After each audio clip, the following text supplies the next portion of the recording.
हित परित हिताई मिताई जात छोड़ देला।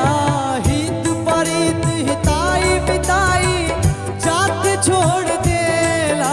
जब समय होला कमजोर,